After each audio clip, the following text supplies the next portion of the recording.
दिल्ली की कपकपाती सर्दी में भी तेजस अपनी सैर करने की आदत को छोड़ नहीं पाता था। हमेशा की तरह आज भी वह तैयार होकर सैर के लिए बाहर निकला। दरवाज़ा खोलते ही शीतलहर उसके पूरे बदन को कपकपा गई, लेकिन वह तो जैसे उनसे मुकाबला करने को तैयार था। उसने अपने गर्म कपड़े और टोपी को ठीक कर लॉन में लगे पौधे पर नज़र डाली। कुछ अधखिले फूल कलियों से बाहर इस प्रकार झांक रहे थे जैसे मुस्कुराकर उसका स्वागत कर रहे हो। उन्हें देखकर तेजस के चेहरे पर भी मुस्कुराहट दौड़ पड़ी। घड़ी पर निगाह डाली, सुबह के 5 बज रहे थे। वह लॉन पार कर जैसे ही मेन गेट खोला, उसके पांव ठिठक गए। गेट के पास ही कपड़े में लिपटा एक नवजात पड़ा था। बच्चे को देख तेजस घबरा गया। आसपास निगाह डाली, कोई दिखाई नहीं दिया। उसे कुछ सूझा नहीं कि क्या करे। वह हड़बड़ी में वापस अपने घर में भाग माँ, पिताजी और पत्नी को उठा लाया। उसकी माँ कमला तुरंत बच्चे को गोद में उठाकर घर में ले आई। उन्होंने देखा बच्चे के शरीर में कोई हरकत नहीं है, पर उसकी सांस हल्की हल्की चल रही है। इधर तेजस की पत्नी शॉल रूम हीटर के साथ थोड़ा सा दूध भी गर्म करके ले आई। कमला जी ने सरसों के तेल गर्म करके बच्चे के तलवे और छाती पर मलना शुरू किया। थोड़ी देर में बच्चे को गर्माहट मिली और वह अपनी आंखें खोलने का प्रयास करने लगा। तेजस की पत्नी ने रुई के फोए की सहायता से उसके मुंह में दूध की बूंदें देनी शुरू की। थोड़ी देर पहले के असहाय बच्चे में अब जान आनी शुरू हो गई थी। इधर तेजस और उसका परिवार स्वतः स्फूर्त बिना किसी से कुछ कहे उसकी सेवा में लगे हुए थे, जैसे वह उनका कोई सगा हो। हाँ, सगा ही तो था, एक रिश्ता था उनके बीच, इंसानियत का रिश्ता, जिसके डोर से वे बंधे थे। उसी समय बच्चा रोने लगता है। उसे रोता देख उसके चेहरे पर मुस्कुराहट छा जाती है, जैसे वह बच्चा अपने स्वस्थ होने की सूचना दे रहा हो। तेजस की माँ ने चुप्पी तोड़ते हुए कहा, ना जाने किसका बच्चा है, किस कठोर हृदय ने बच्चे को इस ठंड में मरने के लिए छोड़ दिया है, पर बच्चे की बहादुरी माननी पड़ेगी। इस हाड़ कपाने वाली ठंड में भी अपने आप को बचा कर रखा है, तेजस ने कहा। इसी बीच तेजस की पत्नी सुधा कहती है, वह तो सब ठीक है, पर अब इस बच्चे का क्या करेंगे।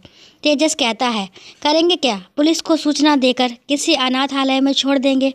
क्या कहा, अनाथालय में? इस नवजात दूध मुँहे को अनाथालय में छोड़ देंगे? कमला ने लगभग चीखते हुए कहा।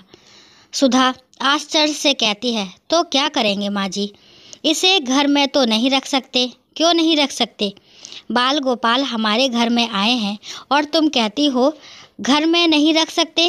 कमला ने सुधा की बात काटते हुए कहा, माँ जी वह सब ठीक है, मुझे भी इस बच्चे से सहानुभूति है, पर ऐसे किसी को भी से तुम्हारा क्या मतलब है।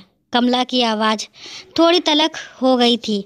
सुधा ने अपनी सास को समझाते हुए कहा, माँ प्रैक्टिकल होकर सोचिए, भावावेश में कोई ऐसा काम ना करे जिससे हमें बाद में पछताना पड़े। तेजस अपनी पत्नी का पक्ष लेते हुए कहा, सुधा ठीक कह रही है माँ, हम कोई समाज सुधारक तो है नहीं कि राह चलते किसी भी लावारिस बच्चे की जिम्मेदारी ले लें। लावारिस शब्द सुनते ही कमला को जैसे करंट का झटका लगा। तेजस एक बार लावारिस कह दिए, दोबारा इस शब्द का प्रयोग मत करना, वरना मैं बर्दाश्त नहीं कर पाऊंगी। तेजस की आवाज़ भी थोड़ी तेज हो गई। अच्छी मुसीबत है, पूरा दिन खराब हो गया एक ऐसे बच्चे के लिए जिसका कोई अता पता नहीं है। कोई हमारे दरवाजे पर अपनी कलंक को छुपाने के लिए छोड़ गया, उसके लिए हम आपस में लड़ रहे हैं। ये सब सुनकर कमला तड़प उठी। उसके मुख से अनायास ही निकल पड़ा, तेजस यदि ऐसी ही सोच आज से 30 वर्ष पहले मेरी भी होती ना, तो आज तुम भी यहाँ नहीं किसी अनाथालय में होते। ये वाक्य बोलने के बाद कमला को लगा कि जिस राज को 30 वर्षों से सीने में दबा रखी थी, वह आज बोल कैसे गई। कमला के पति ने बात संभालने की कोशिश की, लेकिन तेजस ने दोनों हाथों से अपनी माँ के कंधों को पकड़ लिया। वह इस बात को सुनकर हतप्रभ हो गया था। माँ आपने अभी क्या कहा? कमला चुप खड़ी रही, जैसे उसे काठ लग गया हो। तेजस ने उसे झकझोरते हुए कहा, माँ, आप इस तरह चुप नहीं रह सकती। आपने जो कहा उसका क्या मतलब है? क्या मैं आपका बेटा नहीं हूँ? बोलिए माँ, बोलिए। कमला की आंखों से आंसुओं की अविरल धार बह रही थी। उनकी चुप्पी जैसे उनकी बात का समर्थन कर रही हो।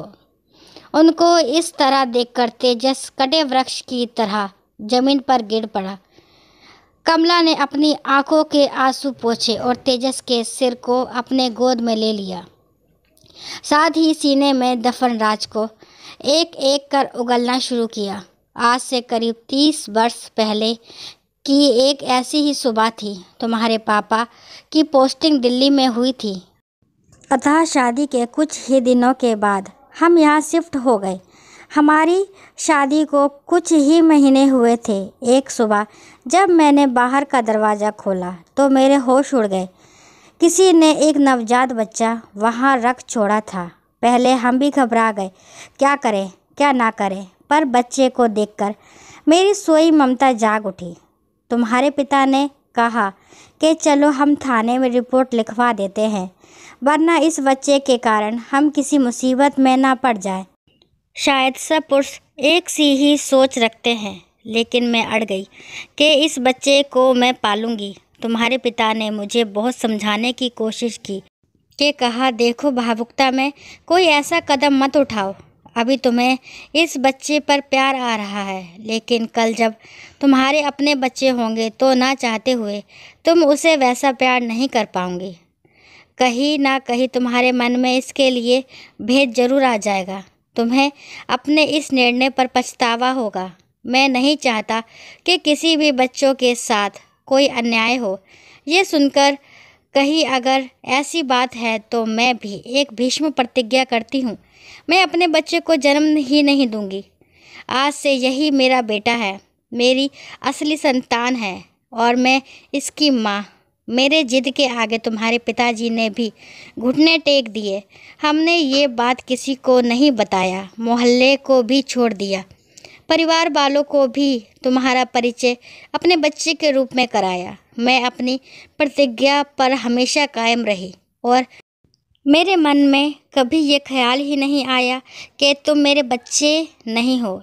तुम्हारे पिता ने भी मेरे वचन का मान रखा, लेकिन इस बच्चे के कारण आज सारे भेद से पर्दा उठ गया। तेजस और उसकी पत्नी सुधा दम साधे अपनी माँ की सारी बात सुनते रहे।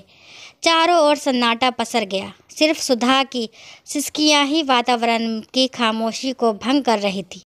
थोड़ी देर शांत होने के बाद तेजस अपनी माँ को सहारा देकर उठाता है और कहता है, माँ, कल एक करण को तुमने सहारा दिया था, आज एक करण का पालनहार बनने की मैं भी शपथ लेता हूँ। इसी बीच बच्चा जोर जोर से रोने लगता है, जैसे वह भी अपनी स्वीकृति प्रदान कर रहा हो। दोस्तों, आशा करती हूँ ये कहानी आपको पसंद आई होगी। कहानी पसंद आती है तो प्लीज़ मेरे चैनल को लाइक, शेयर, सब्सक्राइब करना ना भूलें। और इस कहानी के बारे में आपके क्या विचार है कमेंट बॉक्स में ज़रूर बताएं। और कहानी को लास्ट तक सुनने के लिए थैंक यू।